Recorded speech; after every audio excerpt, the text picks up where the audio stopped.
Selamat datang kembali di video kuliah MA3131 Pengantar Analisis Real. Kali ini kita akan melanjutkan pembahasan mengenai kekontinuan seragam. Pertama, kita ulang terlebih dahulu definisi fungsi yang kontinu seragam. Definisi, misalkan A adalah subhimpunan dari R, fungsi f dari A ke R dikatakan kontinu seragam pada A jika untuk setiap epsilon positif terdapat delta positif yang hanya bergantung dari epsilon, sedemikian hingga untuk setiap X1 dan X2 anggota A yang memenuhi jarak X1 ke X2 lebih kecil dari delta, berlaku jarak Fx1 ke Fx2 lebih kecil dari epsilon.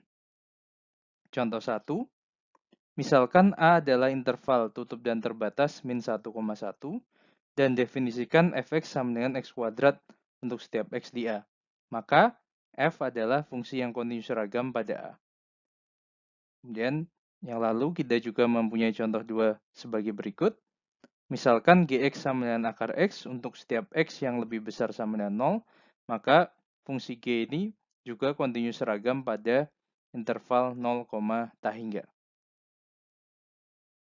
Selanjutnya kita akan membahas fungsi yang tidak kontinu seragam.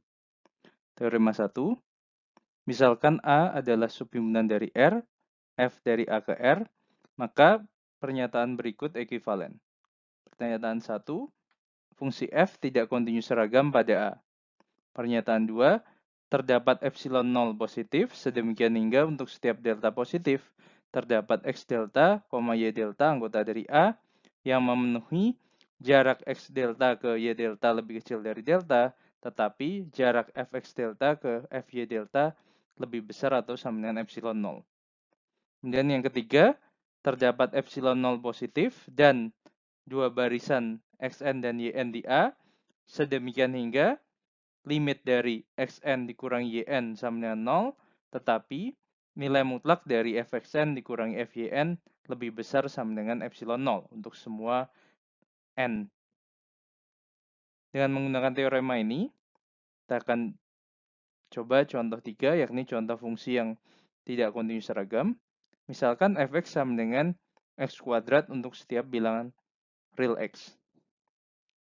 Kita definisikan xn sama dengan n, dan yn sama dengan n tambah 1 per n untuk setiap bilangan asli n. Perhatikan bahwa xn dikurangi yn nilainya adalah 1 per n, yang akan konvergen ke 0, dan nilai mutlak fxn dikurangi fyn sama dengan n tambah 1 per n kuadrat dikurangi n kuadrat, sama dengan 2 tambah 1 per n kuadrat, yang lebih besar dari 2, maka berdasarkan teorema 1, fungsi f ini tidak kontinu seragam pada R. Walaupun fungsi f ini kontinu pada R.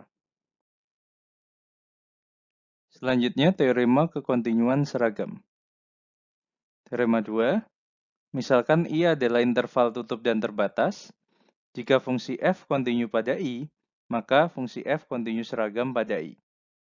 Bukti teorema 2 diberikan sebagai berikut.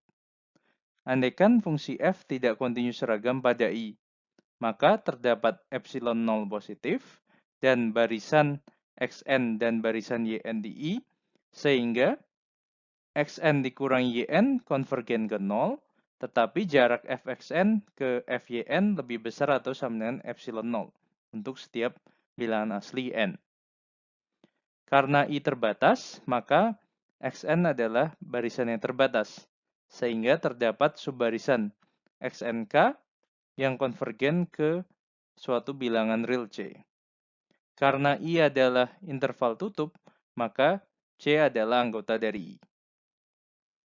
Subbarisan YNK juga konvergen ke C, sebab jarak YNK ke C lebih kecil sama dengan jarak XNK ke YNK ditambah jarak XNK ke C. Karena F kontinu di C, maka barisan Fxnk konvergen ke Fc, dan barisan FYNK juga konvergen ke Fc. Akibatnya terdapat bilangan asli M, sedemikian hingga untuk setiap K yang lebih besar dari M, kan berlaku jarak Fxnk ke jarak Fynk lebih kecil dari epsilon 0. Hal ini bertentangan dengan nilai mutlak fxn dikurangi fyn lebih besar sama dengan epsilon 0. Jadi terbukti bahwa fungsi f kontinus seragam pada I. Demikian pembahasan mengenai teorema kekontinuan seragam. Terima kasih atas perhatiannya.